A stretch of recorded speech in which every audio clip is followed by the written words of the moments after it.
जड़ कर्म चेतन बंधकारु कर्म के अवसान का, कह कर स्वरूप यथार्थ जग का जो किया उपकार है, उसके लिए जिन वाणी माँ को वंदना शत बार है, वंदना शत बार है, वंदना शत बार है।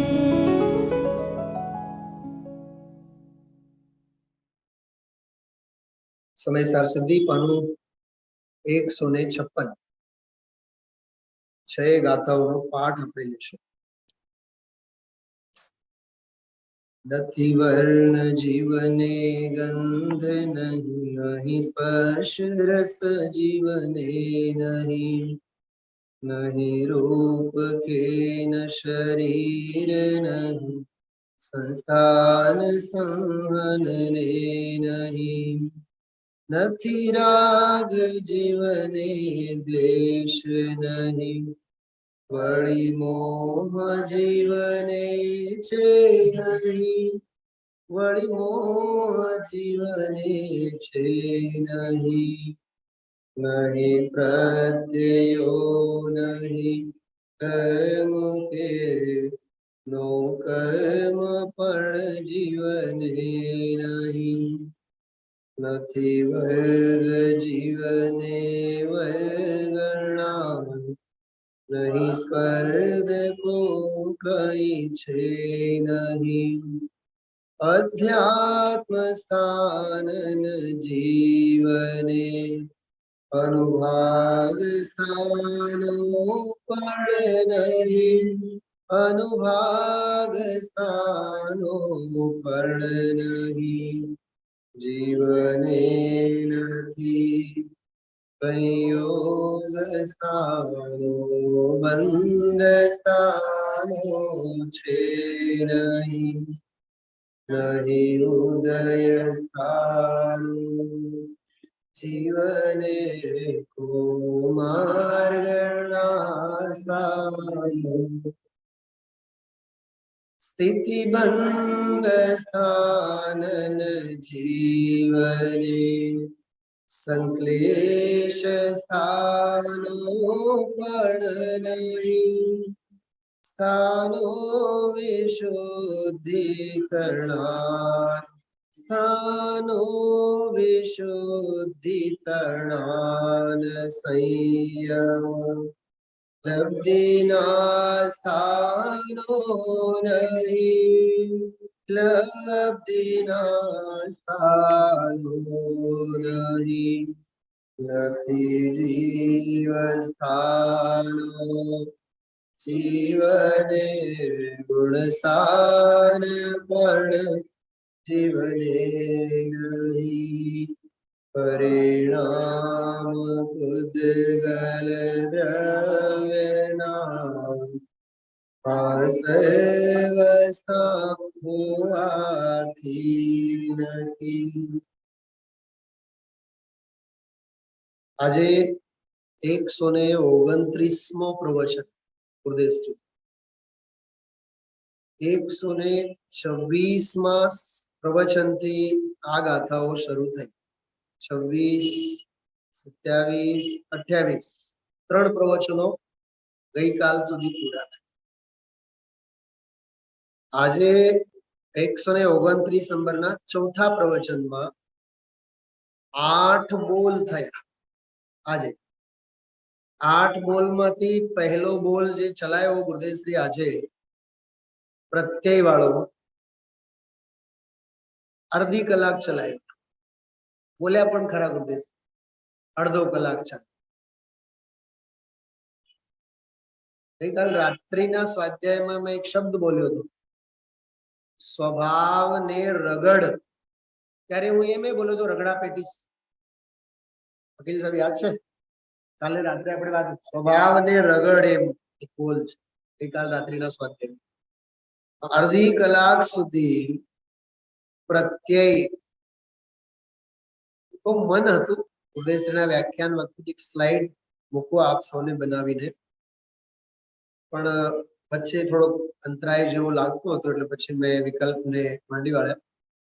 તત્વાર સૂત્રનો 6મો અધ્યાય પહેલો જ સૂત્ર છે કાય વાંગ મનઃ કર્મ યોગઃ, અને બીજો સૂત્ર છે સહ આશ્રવ. કાય, વચન અને મન, એટલે મન વચન કાય આને યોગ કહેવાય. મન વચન કાયાને યોગ કહેવાય અને તે યોગ આશ્રવ છે. બરોબર. હજી એક સૂત્ર મગજમાં ફરતો હતો જેની ચર્ચા અડધી કલાક ગુરુદેવશ્રી કરી. મિથ્યા વિરતિ પ્રમાદ કષાય યોગ બંધ હેતવ. એમાં છે 6મો અધ્યાય છે જિનેન્દ્ર અર્ચનામાં. આપ સૌ જોતું હોય, જિજ્ઞાસા હોય તો કાઢીને જોજો. 6મો અધ્યાય છે જિનેન્દ્ર અર્ચના. બરાબર, પાના પાના બધું જોઈ લેજો. 250 પાના ઉપર છે. બરોબર. મિથ્યા વિરતિ પ્રમાદ કષાય યોગ બંધ હેતવ. બરોબર. મિથ્યા, અવિરતિ, પ્રમાદ, કષાય અને યોગ. જો આ કાલે રાત્રે પણ મેં કીધું હતું, આ કેવડીની કોલેજ છે. આમાં બહુ ધ્યાનથી વાંચવું જોશે, અભ્યાસ કરવો જોશે. મિથ્યા, કવિરતિ, પ્રમાદ, કષાય અને યોગ આશ્રવના હેતુ છે. બરોબર. શા માટે હું યાદ કરું છું? આપણે વિચાર આવ્યો, આ બધા એને પ્રત્યય કહેવાય. આ ન્યાયનો શબ્દ છે. પ્રત્યય એટલે હેતુ. શું કીધું? વાત લખી રાખજો, યાદ રાખવા જેવી બાબત છે. તો બોલે પ્રત્યય, પણ પ્રત્યયનો મૂળ શબ્દ શું છે?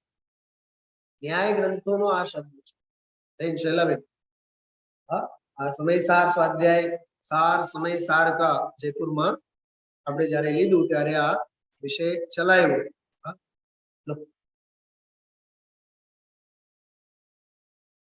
સમજાણો? પ્રત્યય એટલે હેતુ થાય. જો હેતુ જુદું અને કારણ વળી જુદું. શું કીધું? હું અત્યારે એની વાત નહીં કરું, કેવળ તમને ઈશારો કરું છું. હેતુ જુદી વસ્તુ છે, કારણ જુદી વસ્તુ. કારણ જુદી વસ્તુ છે. બરોબર. કારણ કાર્ય સંબંધની બાબતમાં, કાર્યના સંદર્ભમાં જેનું કથન આવે એને કારણ કહેવાય. પણ હેતુ જે છે ને એ કાર્ય હોય નહીં હોય. હેતુ શબ્દ બહુ વ્યાપક છે. કારણ શબ્દ તો કાર્ય સાથે સંકળાયેલો શબ્દ છે. ચલો એમાં ઊંડા તો ઉતરતા જઈએ છીએ આપણે. નથી જ, મારે હજી ઊંડે તો જવું જ નથી. હવે આટલો જ ઈશારો કાફી. પ્રત્યય શબ્દ કીધું, પ્રત્યય. તો પ્રત્યય એટલે હેતુ થાય, કારણ નહીં. શું કીધું? કારણ નહીં, હેતુ. મિથ્યા, અવિરતિ, પ્રમાદ, કષાય અને યોગ, આ 5 ને આશ્રવના હેતુ કહેવાય. એને એક શબ્દમાં આમાં આપ્યું છે પ્રત્યય. સ્વાભાવિક છે ને ભાઈ. એક વિશેષણમાં જયારે વક્તા ઊંડે ઉતરશે તો મિથ્યાત્વને સમજાવશે કે નહીં? અવિરતિને સમજાવે કે નહીં? સમજાવવું જોઈએ કે નહીં? હાલો એ બોલો.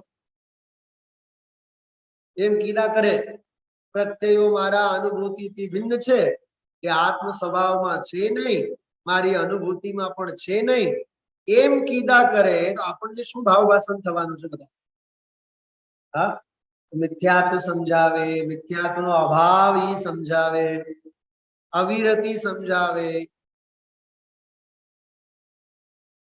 હું તો એમ સમજુ છું છેલ્લા કેટલાક પ્રવચનોમાં આજનો પ્રવચન બહુ સૂક્ષ્મ છે. વધુ સૂક્ષ્મ પ્રવચન હતું આજે. એટલે બહુ મનોયોગ પૂર્વક 1, 2, 3, 4 બાબતો જે છે એને આપણે સમજવાના પ્રયત્નો ખૂબ. આ 5 પ્રત્યયો કીધા ને જેના ઉપર ગુરુદેવશ્રીએ આપણે ગાથા પાઠ તો હમણાં લીધું. અરે એક સૌથી પહેલા એક બીજી વાત કરું, પછી હું પ્રત્યયની વાત કરું. 126 અને 27 અને 28 ત્રણ પ્રવચનોમાં 50મી ગાથા પૂરી થઈ અને 51મી ગાથાની પહેલી લીટી પૂરી. એટલે 3 લીટી. એક ગાથામાં કેટલી લીટી છે? 2 છે ને. તો 26 અને 27 જો આ બિલકુલ પરફેક્ટ. 126મું પ્રવચન અને 127મું પ્રવચન, 2 પ્રવચનોમાં 2 લીટી પૂરી થઈ હતી 50મી ગાથા. અને ગઈકાલે 51મી ગાથાની પહેલી લીટી મોહ રાગ અને દ્વેષ એ 128માં પ્રવચન. જો આ બધું આમ થોડુંક આવું આપણે કેલ્ક્યુલેશન કરીએ અને આને ગણતરી કહેવાય. હા, જેમ બેનો બનાવે ને બોલો 56 ભોગ, અથાણું બતાણું જે કઈ બનાવો એમાં કેટલું મરચું ભભરાવાનું, કેટલું હળદર, હા, અને ઈ ઓલી તમારે ડબ્બી હોય ને મસાલાનો જે ડબ્બો હોય એ ડબ્બામાં પણ ઓલી ચમચી હોય ને એ પ્રજ્ઞા છીની જેવી હોય, આવડી કડછી જેવી ના હોય, એ બરાબર માપની હોય. અને એ ભેદ જ્ઞાનના એ માપમાં પછી વાર તહેવારે પછી ફેરફારે થતા હોય. સ્ટીલની નાનકડી જૂની ચમચી હોય, મોટી હોય, એ ફેંકાઈ ગઈ હોય, વળી પાછી નવી એવી સરસ હોય એમાંથી આમ લો ને આમ જરીક વાંકું કરો તો ફટ દઈને નીચે પડે. આપણી પાસે આવી જ્ઞાનની ચમચીઓ કેમ નથી? છે, વાપરતા નથી એમ નથી, ગરીબડા નથી આપણે. ખ્યાલમાં આવ્યો? તો જો 50મી ગાથામાં ગુરુદેવશ્રીના 2 પ્રવચનો, 51 નંબરની ગાથાની પહેલી લીટીના 3 બોલો પર 1 પ્રવચન, 128 નંબર ગઈકાલે પૂરું થયું. વાળા બધું યાદ રાખવું જોશે. હા, અને 51 નંબરની જ ગાથાની બીજી લીટી ઉપર પ્રત્યયો આ બોલ ઉપર અડધી કલાક, પછી કર્મ અને નો કર્મ ઉપર માંડ 20-22 મિનિટ, અને હવે ત્રીજી વાત સાંભળો, છેલ્લે માંડ 5 મિનિટમાં વર્ગના સ્પર્ધક, અધ્યાત્મ સ્થાન અને અનુભાગ સ્થાન, આ બધા 5 બોલને ઉડાડી નાખ્યા ગુરુદેવ. આજે આજને પ્રવચનમાં છેલ્લી 3-4 મિનિટમાં માંડ 4-4, 5-5 લીટીઓમાં બોલ્યા છે. વર્ગ ઉપર હજી જરીક બોલ્યા 2-3 મિનિટ. વર્ગના ને સ્પર્ધક ને તો 1-1 મિનિટમાં તો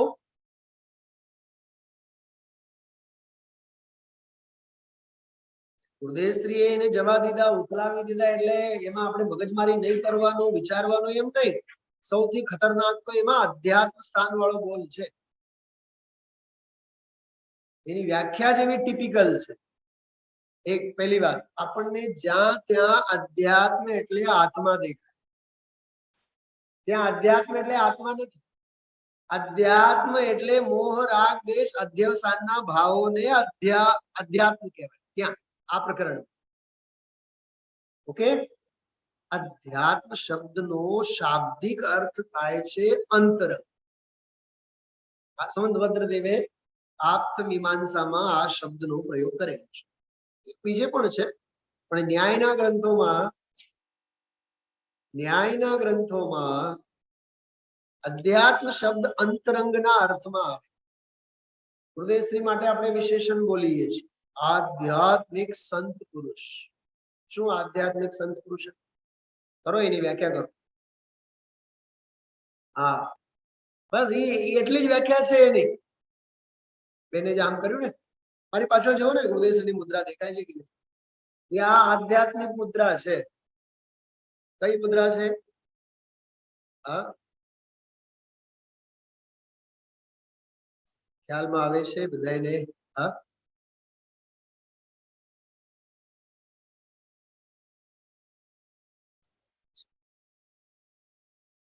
આધ્યાત્મિક મુદ્રા એટલે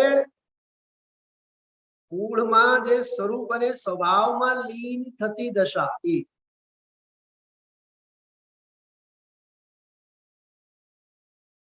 ઉદયશ્રી આજે પ્રવચન સારની છેલ્લી 5 ગાથાઓને ઈશારામાં યાદ કરી. થોડી વાતને થોડા આ વાતને સમજવા માટે મુનિરાજ આમ મોક્ષ માર્ગમાં છે, ખરેખર તો એ મોક્ષમાં છે. યાદ આવ્યું? આજે બોલે છે આમ મોક્ષ માર્ગમાં છે ને, સાધનામાં છે કે નહીં મુનિરાજ સંતો? પણ ખરેખર તો એ મોક્ષમાં છે. પ્રવચન સારની છેલ્લી 5 ગાથાઓમાં વાત આવે છે મુનિપનામાં પરમ વીતરાગ ભાવે વર્તતા સાધક સાક્ષાત મોક્ષ તત્વ છે. આમ સાધનામાં છે ને, સાધનાના માર્ગે છે ને, આમ તમે જુઓ તો રત્નત્રય રૂપી માર્ગમાં લાગેલા છે, પણ એ માર્ગમાં લાગેલા છે વેદની ભાષા છે. ખરેખર તો એ મોક્ષ જ છે. હાલો, આત્મજ્ઞાન ત્યાં મુનિપણું, શ્રીમદજીની પંક્તિ છે. આત્મજ્ઞાન ત્યાં મુનિ. હું આવતીકાલે આપ સૌને 242મી ગાથા પ્રવચન સારની એની વાત કરીશ. 242મી ગાથા 242, જેમાં ભેદ રૂપ રત્નત્રય માર્ગ અને એકાગ્રતા રૂપ અભેદ રત્નત્રય માર્ગ એની વાત છે. બહુ છીની અને બહુ ઊંડી વાતો છે બધી. એટલે શું સહેજ આ પ્રકરણના સંદર્ભમાં હું યાદ રાખીશ. કાલે સ્વાધ્યાયની શરૂઆતમાં આપણે વાત કરીશું. તો ગુરુદેવશ્રી આજે વાત કરી આમ મોક્ષ માર્ગમાં છે, પણ ખરેખર તો એ મોક્ષમાં છે.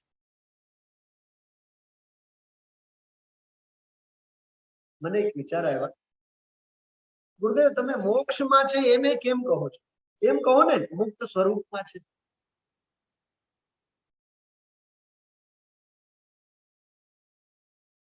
આપણે ગુરુદેવશ્રીની હાજરીમાં હોત તો બહુ વિનમ્રતાથી આ વાત મેં તો રજૂ કરી જ હોત. ગુરુદેવ મોક્ષે પર્યાય છે ને, આપ જ કહો છો મોક્ષ માર્ગે પર્યાય છે, મોક્ષે પર્યાય છે. તો ઓલી પર્યાયમાંથી કાઢી ઓલી પર્યાયમાં શા માટે મૂકો છો? મુક્ત સ્વરૂપમાં છે. કેલી કરે શિવ માર્ગ મે જગ માહી જીને સુર કે લઘુ નંદન. કેલી કરે શિવ માર્ગ મે જગ માહી जिनेश्वर के लघु नंदन. गुरुदेव कहे मुनिराज तो केवड़ी ना मोटा दीकरा छे, ज्येष्ठ. એટલે ગુરુદેવને એક સેકન્ડ યાદ ના આવ્યું, જ્યેષ્ઠ પુત્ર એમ તો આમ બિલકુલ દેશી ભાષામાં, આયુર્વેદિક દેશી ભાષામાં બોલા મોટા દીકરા છે. પછી બોલે નાટક સમયસારના પ્રવચનમાં આવે છે એ તો મોટા દીકરા છે. सम्यक दृष्टि जीव तो लघुनंदन.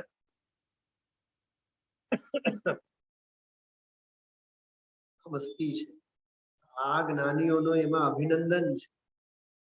એટલે આપ જુઓ પ્રત્યય શબ્દમાં મિથ્યાત્વ, અવિરતિ, પ્રમાદ, કષાય, યોગ આ પાંચે બોલને સમજાવવા માટે અડધી કલાક ગુરુદેવશ્રી કાઢ્યું. મિથ્યાત્વ તો નથી, મોહ તો નથી. શું કીધું મેં હમણાં? મોહ તો નથી. મોહ એટલે ઓલા મોહ રાગ દેશ વાળો મોહ, એ મોહ તો નથી. પણ અવિરતિ, પ્રમાદ, કષાય અને યોગ આ ચારે નથી. એક તરફ છે મોહ મિથ્યાત્વ, બીજી તરફ છે અવિરતિ, પ્રમાદ, કષાય, યોગ. તો આમ 5 છે ને. બોર્ડમાં બધું લખવું અત્યારે પ્રેક્ટિકલ નથી, બોલી જાઉં છું. પહેલું શું છે? મિથ્યાત્વ. બીજું અવિરતિ, પ્રમાદ, કષાય, યોગ. 5 છે ને. એ 5 ને 2 વિભાગમાં વહેંચો. એકમાં મૂકો દર્શન મોહ. દર્શન મોહ. બીજું ચારિત્ર મોહ. દર્શન મોહની પ્રજામાં મૂકવાનું મોહ. દર્શન મોહના પ્રજામાં શું મૂકવાનું? મોહ. ચારિત્ર મોહની પ્રજામાં મૂકવાનું અવિરતિ, પ્રમાદ, કષાય, યોગ. ચારિત્ર મોહના 4 સંતાન અને દર્શન મોહનો એક જ સંતાન કાપી છે. એ રાજા છે. 4 ગતિ અને 84 લાખ યોનિઓમાં પોતે રખડવા અને જગતના જીવોને રખડાવવા માટે એકે હજારા. હા, તમારે તો દીકરો એક જ છે ને? ઘણા જો એવું, તમારે તો દીકરો એક જ ને? અરે એક જ, એમ લાચારી નહીં. તો ભાઈ તમે આવો એટલે સમજાય તમને. એકે કેટલો અભિમાન, કેટલો અભિમાન. નો કર્મ, નો કર્મ નો અભિમાન. એ નો કર્મ વાળો બોલે, બહુ બોલ્યા ને આજે કર્મના સંદર્ભમાં થોડુંક બોલ્યા, પણ પ્રત્યેના સંદર્ભમાં મિથ્યાત્વ નથી, મિથ્યાત્વ નથી, મોહ નથી. એમાં બે હેતુ સાથે આવ્યા. દ્રવ્ય સ્વભાવમાં નથી એટલે જીવમાં નથી. અધિકાર કયો છે? જીવ અધિકાર. જીવમાં નથી, પણ જીવમાં નથી.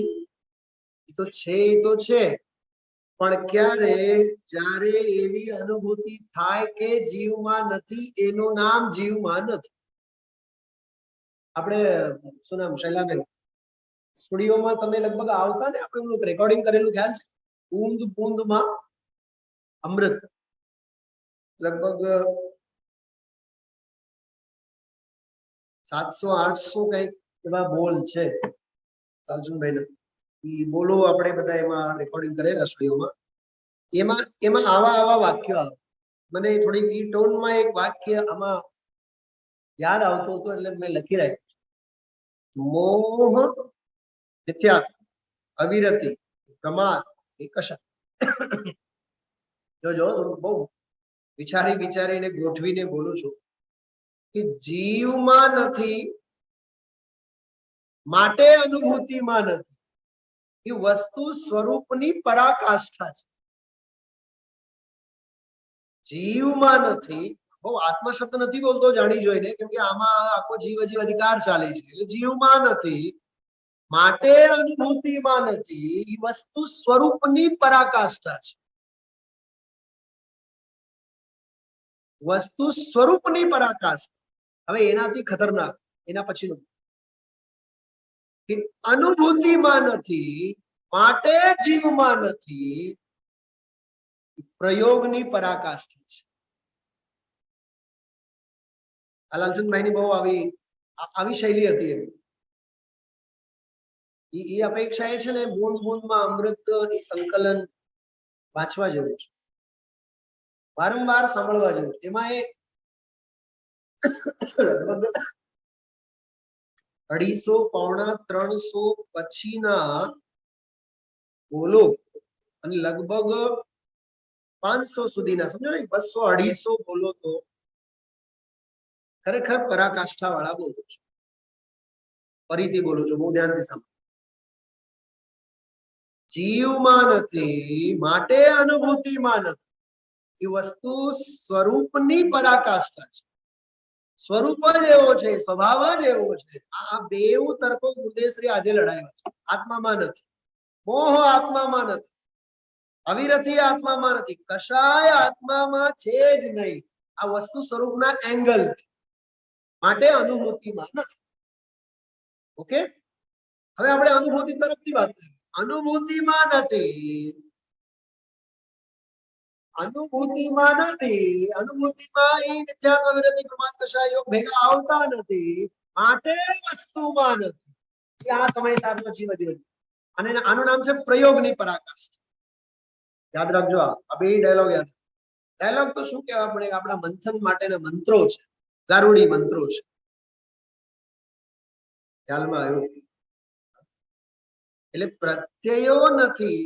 એમાં દર્શન મોહનીની પ્રજામાં મોહને લીધું અને ચારિત્ર મોહનીની પ્રજામાં અવિરતિ પ્રમાદ કશાય યોગ. હવે એમાં એક બહુ ઊંડી વાત ગુરુદેવશ્રી આપણને સમજાવવા માંગતા. ધ્યાતું નથી, અવિરતિ નથી, કશાય નથી, પ્રમાદ નથી, તો ઠીક. તો જે પણ ગુરુદેવશ્રીના પ્રવચન સાંભળ્યા છે એના પર ધ્યાન જવું જોઈએ. એનો બધાએ બહુ ગુરુદેવને સમજવું બહુ મુશ્કેલ છે. હું એમ નથી કહેતો કે ગુરુદેવ મને જ સમજાય છે, પણ ગુરુદેવ જે સમજાવવા માંગે છે મૂળ મર્મ, એ મર્મ શું કહેવાય, વૈદ્ય હોય ને વૈદ્ય સાહેબ શું પકડે? હા, બરાબર નાડી જ પકડે ને. ઓલા વેક્સિન દેવા વાળા, ઇન્જેક્શન આપવા વાળા ડોક્ટરો,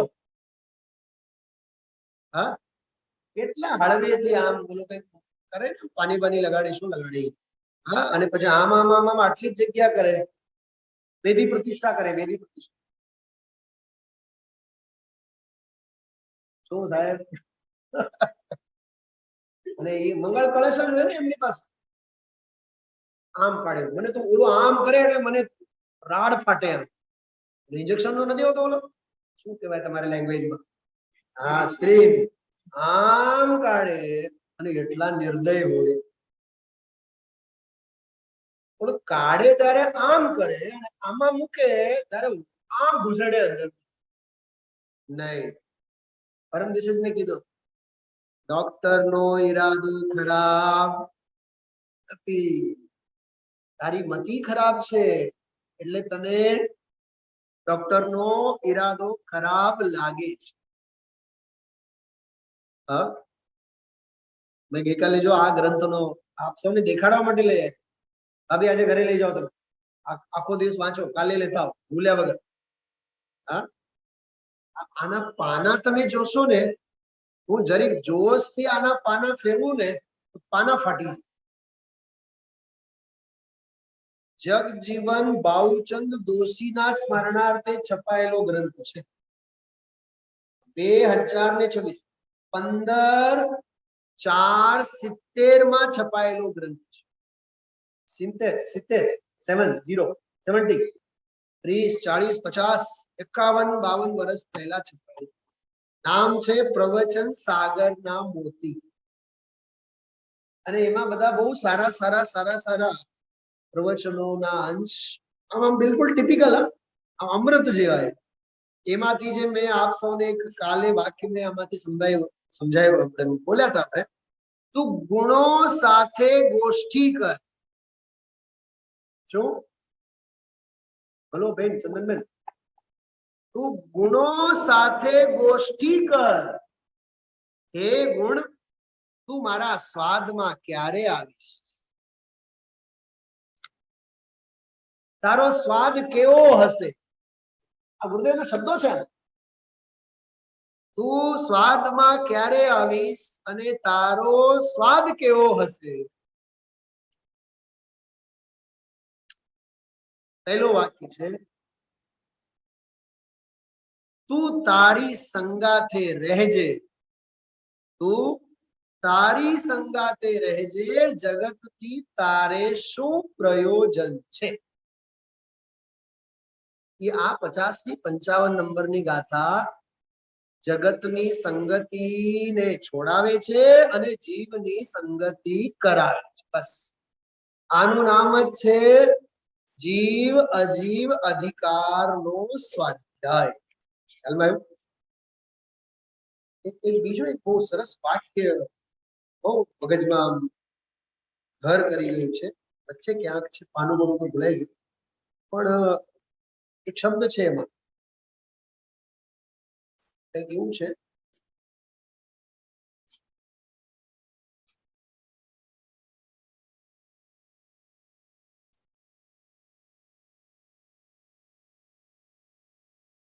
ધર્મ પિતાનો આશય સમજાઈ જાય, એક વાક્ય છે અને એને મોટા અક્ષરે લખ્યું છે.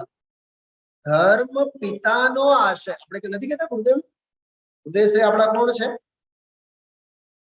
ખ્યાલમાં આવ્યું ને? આપણે ધર્મ પિતા નથી કહેતા આપણે ગુરુદેવશ્રી. આવું એક વાક્ય છે, આ પાના સરસ વાક્ય છે. ધર્મ પિતાનો આશ્રય સમજાઈ જાય તો ધર્મ રૂપે પરિણમે, એવું એક વાક્ય. અને એ એક નોખું જ વાક્ય લખી, ધર્મ પિતાનો આશ્રય. બોલો, એ આશય ન સમજાય આપણે વાતે વાતે આપણે જો એનો અર્થઘટન જુદું કરીએ, કેવી રીતે કામ થાય વિચાર કરો.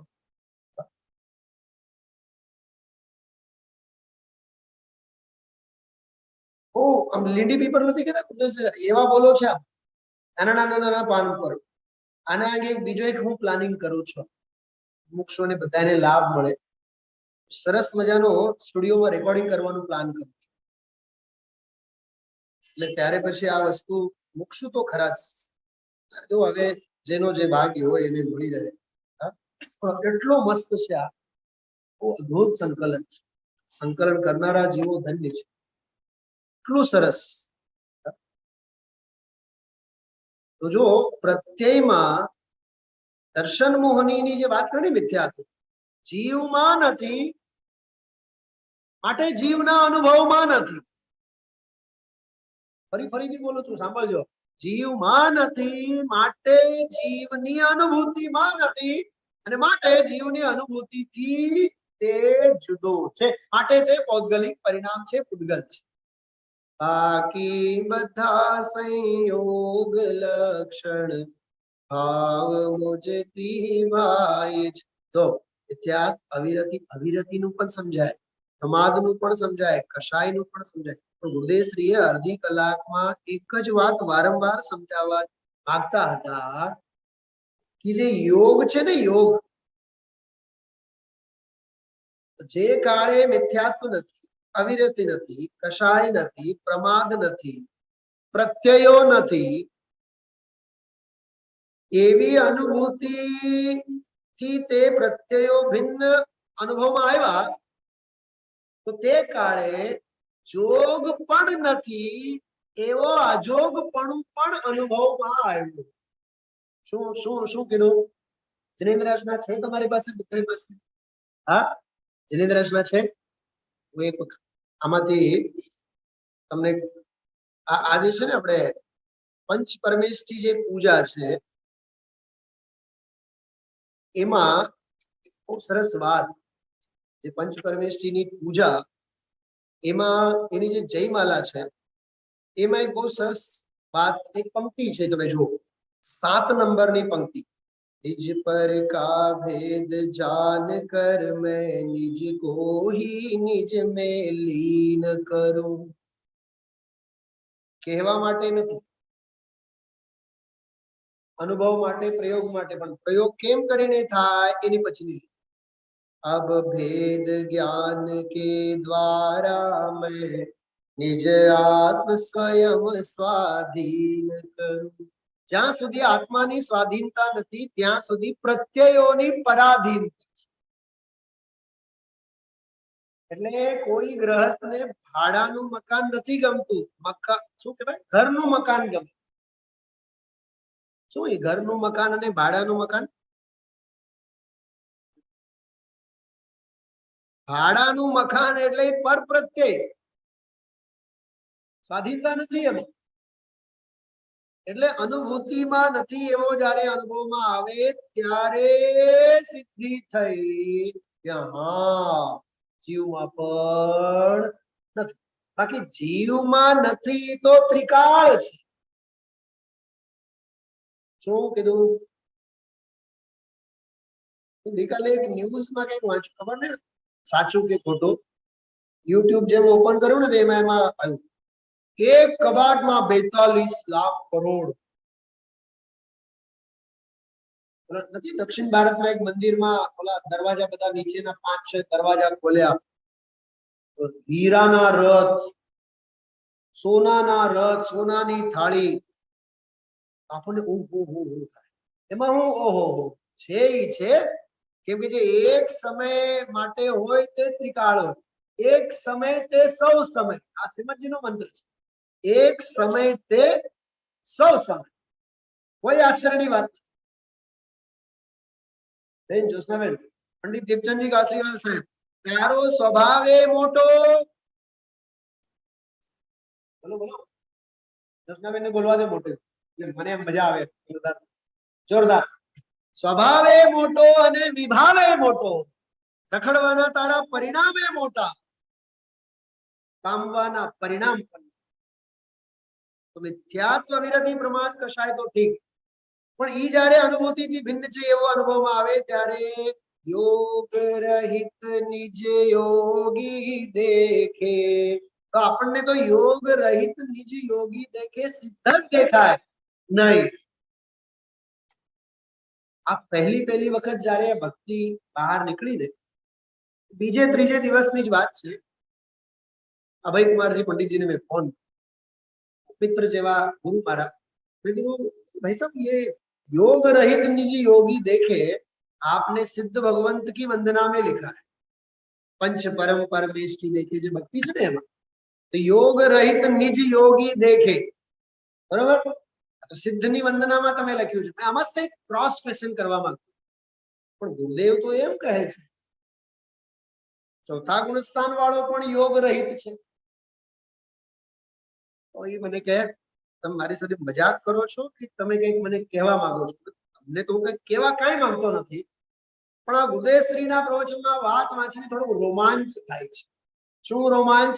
અરે સિદ્ધો તો સિદ્ધો યોગ રહિત છે જ, પણ ચોથા ગુણસ્થાન વાળો સમ્યક દ્રષ્ટિ પણ અંશે સિદ્ધ છે. ત્યાં અંશે સિદ્ધ ન હોય તો ચોથમા ગુણસ્થાન પછી પૂરેપૂરા સિદ્ધ થાય નહીં. ચોથે માંડવો નખાણો શેનો? અયોગનો. લગ્ન ક્યારે થયા? 14મા પછી. 14મા પછી કઈ આવે? આંકડો 15 આવે ને. પૂનમ ને શું કહેવાય? 15. બીજ ઉગે એટલે થાય જ.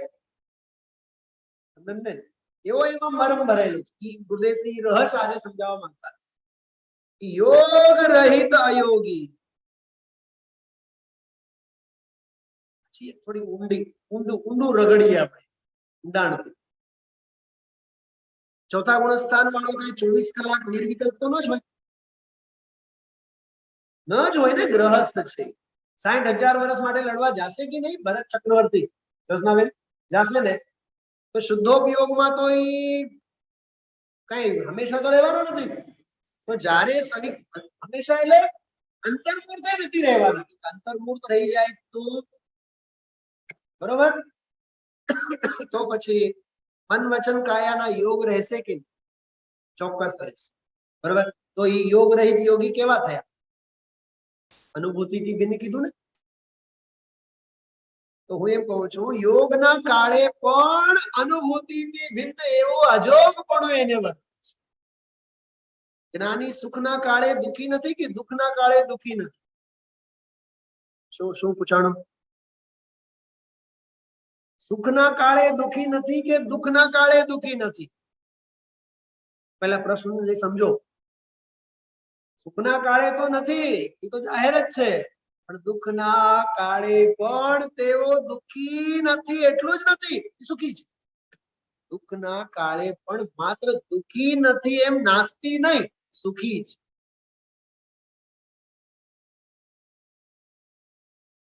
આ યોગ વાળા બોલમાં ગુરુદેવશ્રીએ કાઢ્યું છે. બહુ ગજબનો મર્મ છે. હા, થોડો આ ડાયરી પેન બધી સારી ટેવ રાખવી જોઈએ. આ બધું બહુ સંગ્રહ કરવા જેવું છે. આ ચિત્તમાં, લેખનમાં. હા, એક બીજી બહુ માર્મિક વાત વર્ગ વર્ગના અને સ્પર્ધકોના સંદર્ભમાં આવી હતી. વર્ગ વર્ગના, સ્પર્ધક, અધ્યાત્મ સ્થાન, અનુભાગ સ્થાન બધા કર્ણાન યોગનો વિષય છે. વર્ગ એટલે અવિભાગી પ્રતિચ્છેદના અંશોને વર્ગ કે, અને અનંત અસંખ્યાતા અવિભાગી પ્રતિચ્છેદના અંશોના સમૂહને વર્ગ કહેવાય. વર્ગોના સમૂહને વર્ગના કહેવાય. વર્ગના સમૂહને સ્પર્ધક કહેવાય. આવો એમના રિલેશન છે. હા, વર્ગ એટલે નથી કે આપણે સ્ટેન્ડર્ડ પહેલા વર્ગમાં ને બીજા વર્ગમાં ઇયત્તા પણ કહેવાય એને. ઇયત્તા પહેલો વર્ગ, બીજો વર્ગ, ત્રીજો વર્ગ, first standard, second standard, third standard.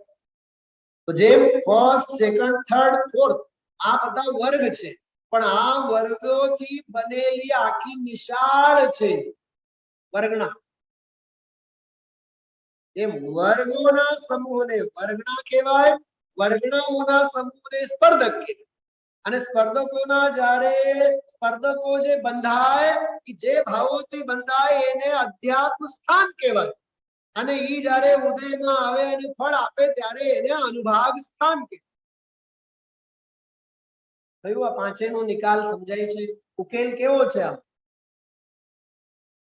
આમ છે, ઘણું મંથન કરવું જોઈએ, એકબીજા સાથેના એના રિલેશન કેવા, શું કહેવા માંગે છે. હા, ચલો એક બીજી વાત, પરિણામ બે પ્રકાર, એની એક બહુ ગંભીર ચર્ચા ગુરુદેવશ્રી આજે કરી. એટલી ચર્ચા કરીને હું મારી વાત પૂરી કરું છું. આપ જુઓ, બે પ્રકારના પરિણામની ગુરુદેવશ્રી વાત કરી. થોડુંક એમાંથી કાઢવું પડે એવું છે, એ આખા પાના ઉપર સમજવા જેવું છે. પાના નંબર 190 ઉપર જુઓ. હું વાંચતો જાઉં છું આમાંથી, એટલે આપ સૌને ખ્યાલ આવશે. સૌથી ઉપર જો, જડ છે, જડમાં છે, આત્મામાં નથી. ક્યારે?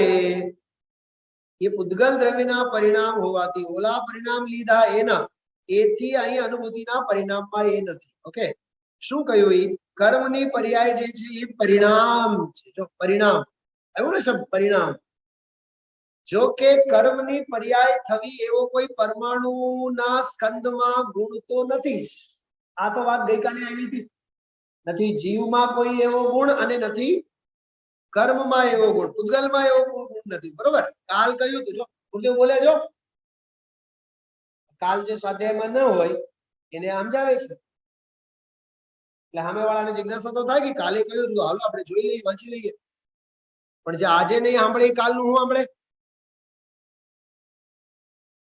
આજે કહેવાતું હોય ત્યારે નહીં સાંભળે તો કાલનું શું સાંભળે? વિચાર કરો. અમારા ગુરુજી બહુ સરસ વાત કરતા, ગોકુલમાં હતા ત્યારે સર, ઇંગ્લિશમાં સર હતા. એ એમ કહેતા, અમારા છોકરાઓ હોય ને એને એમ કહેતા, તું ક્લાસમાં બેઠો બેઠો ક્લાસ વર્ક નહીં કરે તો ઘરે જઈને હોમવર્ક શું કરીશ? પરફેક્ટ છે આ વાત. જે ક્લાસ વર્કમાં પર્ટિક્યુલર હોય એ હોમવર્કમાં. બોલો ગુરુજી, બોલો તમે. હા, બિલકુલ સેલ્ફ રિયલાઇઝેશનની વાત છે કે નહીં? રવિન્દ્રભાઈ પંડિતજી પણ હમણાં એક પ્રવચનમાં મેં સાંભળ્યું, ઠપકો જ આપ્યો છે, લખ ને એમ બોલ્યા, પેન નથી તો કે તું અહીંયા પેન લઈને લખતો નથી તો ઘરે જઈને શું લખીશ? સેમ વાત છે. તું ક્લાસ વર્કમાં પાકો નથી તો હોમવર્ક શું કરીશ તું? કેમ કે હોમવર્કમાં પછી તારે વર્ક થોડુંક આવે, હોમમાં હોમ જ આવે. આ બહુ મીઠા ઠપકા છે આ બધા. હા, લઈ જાઓ છોકરાઓને બહાર. આવા ઠપકા છે. અનુશાસન, અનુશાસન. હા, તો એક તો પૂતગલના પરિણામ. બરોબર? હવે આમાં શું કહે છે? જો કે કર્મની પર્યાય થવી એવો કોઈ પરમાણુના સ્કંદમાં ગુણ નથી. બરોબર? હવે બહુ માર્મિક વાત છે. એ ધર્મની પર્યાય સ્કંદમાં પર્યાયમાં જે ઉત્પન્ન થઈ એ પરિણામ, તે દ્રવ્ય ગુણને પર્યાય 3 થઈ ગઈ. પૂતગલ દ્રવ્ય, પૂતગલ દ્રવ્યના ગુણ અને એના પરિણામ.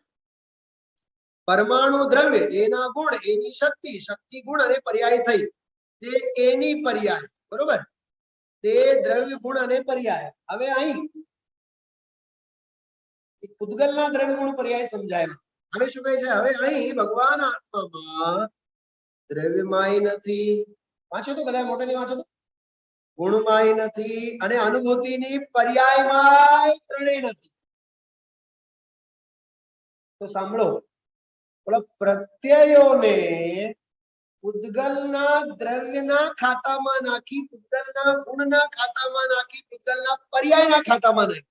એક વાત, જડની દુનિયા અને જીવની દુનિયામાં એ ચેતન ભગવાન આત્મા દ્રવ્ય, એના આનંદ ગુણો ગુણ અને એની અનુભૂતિ એનું નામ પર્યાય.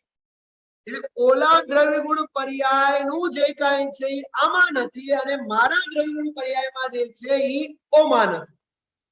હવે છેલ્લો વાક્ય, આજના સ્વાધ્યાયનો છેલ્લો વાક્ય જો, એમાં એ 3 માં છે એ આ 3 માં નથી. કરો તો થોડુંક વાક્ય આનો અર્થ કરો.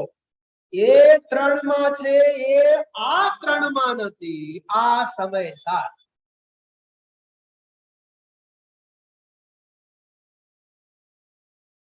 આ તો કોમથી વાત કરી. હવે આમથી વાત કરી. આમાં જે છે, આ 3 માં જે છે એ 3 માં નથી. આ કિંચન અને બ્રહ્મચર્ય ધર્મની વાત છે. એમાં છે આમાં નથી, આમાં છે એમાં. હૃદયને સ્પર્શે એવા આ બધા પ્રકરણો છે. બહુ ઊંડાણથી વિચારજો. ગઈકાલના વ્યાખ્યાનના સંદર્ભમાં જ હું એક વાત કરું. આપ સૌ પ્રવચન સાર કદાચ ઘણા લઈને બેઠા છો. ગઈકાલે કયા 3 બોલ હતા? રાગ, દ્વેષ અને મોહ. ફરી એમ જ બોલું છું, રાગ, દ્વેષ અને મોહ.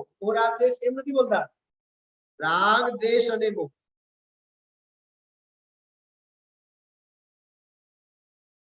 જો સાંભળો,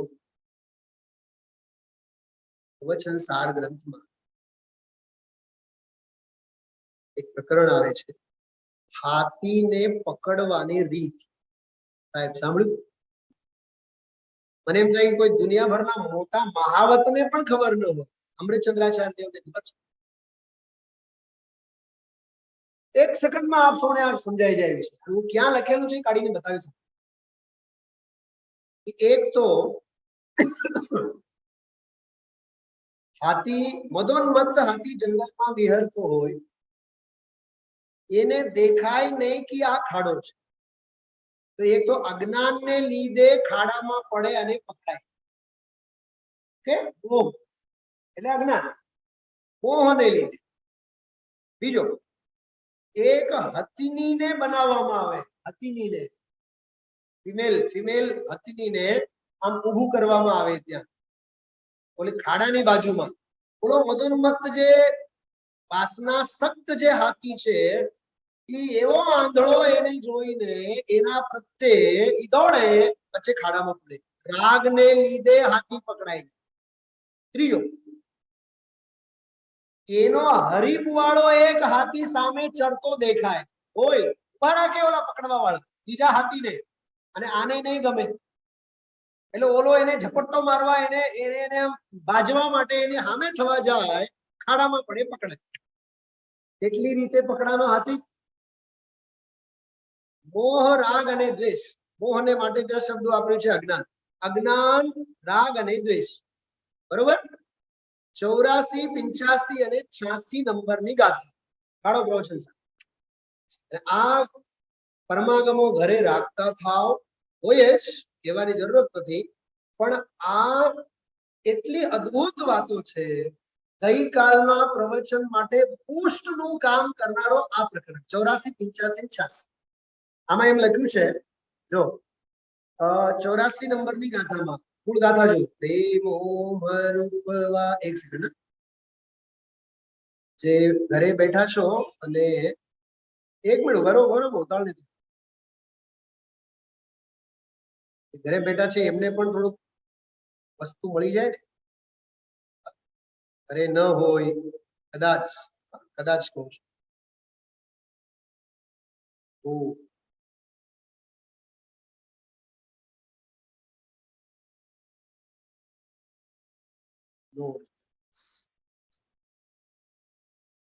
ચલો હવે આમાં વાર લાગશે શોધવા.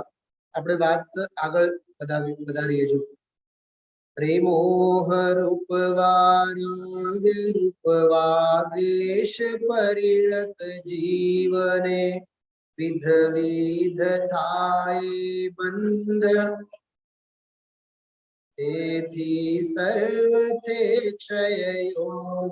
જો બંધ તો થાય છે, અનાદિકાળથી થાય છે, પણ એ રાખવા જેવા, એને ક્ષય કરવો છે. સમસ્યા નથી એમ નથી, પણ સમાધાન આણો એમ. બરોબર? હવે આનો ભાવાર્થ જો, બહુ સારું લાગે છે. શાસ્ત્ર લઈને બેઠા છો આપ, પહેલી સૂચના આપ સૌને આપી. એમાં નથી, એમાં નથી. હાથીને પકડવા માટે ઘાસથી ઢાંકેલો ખાડો બનાવવામાં આવે. હાથી ત્યાં ખાડો હોવાના કારણે અજ્ઞાનને લીધે ખાડા ઉપર જતા તેમાં પડે. બીજો, અને પકડાઈ જાય એમ. વળી હાથીને પકડવા માટે શીખવેલી હાથની મોકલવામાં આવે. આપણે આજકાલની ભાષામાં કહીએ બ્લેકમેલ. એક બીજો એક શબ્દ બહુ પ્રચલનમાં છે હમણાં, હની ટ્રીપ. હની ટ્રીપ, હની ટ્રીપમાં ઈ પકડાઈ જાય. એ શીખવેલી હાથની મોકલવામાં આવે, તેના દેહ પ્રત્યેના રાગમાં ફસાતા હાથી પકડાય. આ રાગનો. ત્રીજો, હાથીને પકડવાની ત્રીજી રીત એ છે કે હાથી સામે પાળેલો બીજો હસ્તી મોકલવામાં આવે અને પેલો હાથી આ શીખવી મોકલેલા હાથી સામે લડવા એવી તેની પાછળ દોડતા પકડનારાઓની જાળમાં ફસાય. બરોબર, નીચે જો જે લખેલું છે, અજ્ઞાનથી, રાગથી, દ્વેષથી અનેક પ્રકારના બંધનને પામે હાથી, જેમ તેમ આ જીવ મોહથી, રાગથી, દ્વેષથી અનેક પ્રકારના બંધનોને પામે.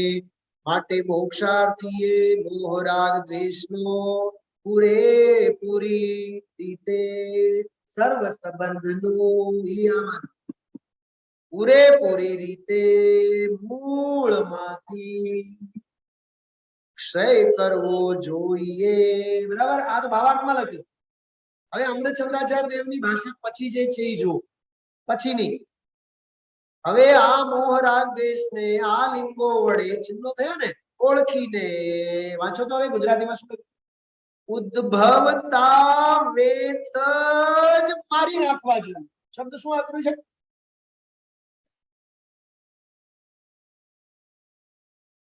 જો તો ખરા, ભાષા જુઓ અને એની સંસ્કૃતમાં જો. અથ અમિ અમિભિર્લિંગે ઉપલભ્ય ઉદ્ભવન્તે એવ. ભવન્તે એટલે વાતતા ગુણા ખાડતા વેત નિશુંભનિયા. શું શબ્દ આપ્યો? શુંભ એટલે શું થાય? શુંભ. આ નિશુંભનિયા. સાંભળો સાંભળો, શુંભ એટલે શું થાય સાંભળો. બોલો, પહેલાના જમાનામાં બોલો શું કહેવાય, વલોણું હોય ને, ગમ્મર વલોણું. હા, દેરાણી જેઠાણી ઓલા દળવા માટે, ખાંડવા માટે જે બેસતા ને દેરાણી બેટી હોય, સાંભેલો. હા, એ જે ખાંડ્યો સાંભેલો મોટો લાકડાનો હોય, એમાં પછી સરસ મજાના ડિઝાઇન બધા હોય. અમે અમારા દાદીને હારે ગયા હતા કે 100-200 રૂપિયા ત્યારે ખરીદી લાવ્યા હતા. એની સામે એની સાથે હતું, બધા આખો પરિવાર સાથે. એ જે બેઠા હોય એ ઊભી જે હોય ને, નીચે જે બેઠી હોય એ તો આમ સમજો આમ હાથ ઘાલીને ઉપર નીચે કરવાનું, મિક્સિંગ કરવાનું. બરાબર, પણ ઓલી જે હોય ઊભી એ જોશથી એને આમ ફટકારેલી છે. બરાબર, પણ એનું ટાઈમ એટલું બધું પરફેક્ટ હોય. ઓલીનો હાથ નીકળી જવો જોઈએ, નીચેનો માલ ઉપર આવવો જોઈએ, અને શુંભ જે છે ને શુંભ એનાથી ઘા પડવા જોઈએ. એનું નામ નિશુંભ. એને જળમૂળમાંથી ઉખેડી નાખે. ઉદ્ભવતા વેત. આ આચાર્યની ભાષા. હા, કેવળ આ અને 86 નંબરની ગાથામાં તો આના માટે એક જ ઉપાય કીધો, સ્વાધ્યાય કરો. સ્વાધ્યાય સિવાય બીજો ઉપાય નથી. જો ગાથા જો સીધી. શાસ્ત્રો વડે પ્રત્યક્ષ આદિથી જાણતો જે અર્થને તસુ મોહ પામે નાશ નિશ્ચય શાસ્ત્ર સમધ્યયનીય છે. શાસ્ત્રોનો અભ્યાસ કરવો જોઈએ. એટલે શું? તમે વાળા સાંભળો. 2 મિનિટ તમારા માટે હાજી લઉં છું અને આમાં વાંચી બતાવું. ટીકા કાઢો બધા. પાછળનું પાનું ફેરવો. 148 148 પાને જો. બીજી લીટી. માટે મોહનો ક્ષય કરવામાં. ભણ્યો ચલાબેન? ટીકાની છેલ્લે માટે મોહનો ક્ષય કરવામાં પરમ શબ્દ બ્રહ્મની ઉપાસનાનો પછીનો શબ્દ બોલો તો. ભાવ જ્ઞાનના અવલંબન વડે. શબ્દ જ્ઞાનના અવલંબન વડે નહીં. અમે તો 2 કલાક સાંભળ્યા, 4 કલાક સાંભળ્યા, એમ નહીં. ભાવ જ્ઞાનના અવલંબન વડે. ખરેખર તો અહીંયા ભાવ જ્ઞાન એટલે ભાવેન્દ્રિય વાળો ભાવ જ્ઞાની નથી.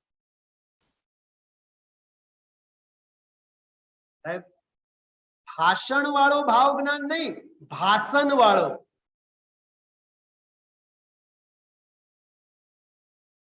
ભાષણબાજી વાળો નહીં, ભાવ ભાષણ વાળો. આપણે તો ભાષણ કરવામાં માહેર છે અને ભાષણ સાંભળવામાં માહેર છે. ભાષણ વાળું જ્ઞાન નહીં, ભાષણ વાળું. ભાવ જ્ઞાનના અવલંબન વડે દ્રઢ કરેલા પરિણામથી. જો પરિણામો કેવા દ્રઢ, અહીંયા વળી પાછા પરિણામ આવ્યા. ત્યાં પૂતગલના પરિણામ, ત્યાં અનુભૂતિ વાળો પરિણામ. એ અનુભૂતિ વાળા પરિણામ માટેના પરિણામ. આ સંસ્કાર સમ્યક પ્રકારે અભ્યાસ કરવો એનું નામ ઉપાયાંતર છે. ગુરુદેવ શ્રી આજે કીધું મંગલ ઈ છે, ઉત્તમ ઈ છે અને સરળ ઈ છે. આવો આ ગઈકાલનો બોલ તો પતી ગયા ને આપણે. પ્રવચન સાર કેદી કાઢવાના, કેદી વાંચવાના? બોલો ચંદનભાઈ. હા, મોહનો બોલ, રાગનો બોલ અને દ્વેષનો બોલ તો સમય સારમાં પૂરો થઈ ગયો.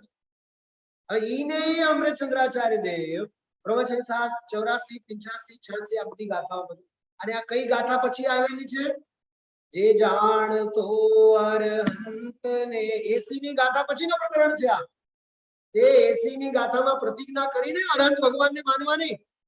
હવે શીખ સમાજ મોહને છોડ, રાગને છોડ, દ્વેષને છોડ. તો સાહેબ એના માટે મારે શું કરવાનું? પહેલા સ્વાધ્યાય કર. 86 ની ગાથા. આ બાલપોથી છે કે પ્રવચન સાર છે? પણ પ્રવચન સારનો સાર શું છે? બાલપોથી. હું જીવ છું, મારામાં જ્ઞાન છે અને હું જ્ઞાનથી જાણું છું. તારે જવું તો ત્યાં જ છે, પણ સમય સારે સાંભળ, પ્રવચન સારે સાંભળ. આવું બધું સંગોપાંગ સ્વાધ્યાય એક આત્માર્થી મુમુક્ષુ તરીકે આપણા જીવનમાં હોવું જોઈએ. આ જોડીએ મા જલવાણીની વંદના લઈશું.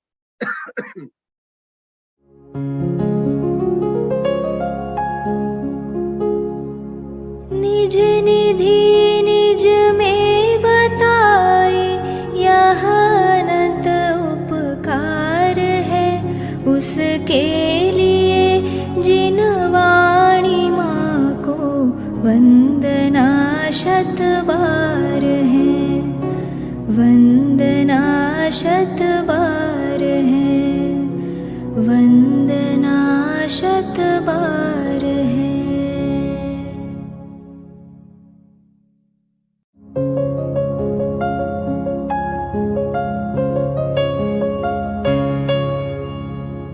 जिन वाणी भारती तो ही जपो दिन रैन, जो तेरी शरणा गहे सो पावे सुख चैन. जा वाणी के ज्ञान ते सूझे लोकालोक, सो वाणी मस्तक नवो सदा देत हो ढोक, सदा देत हो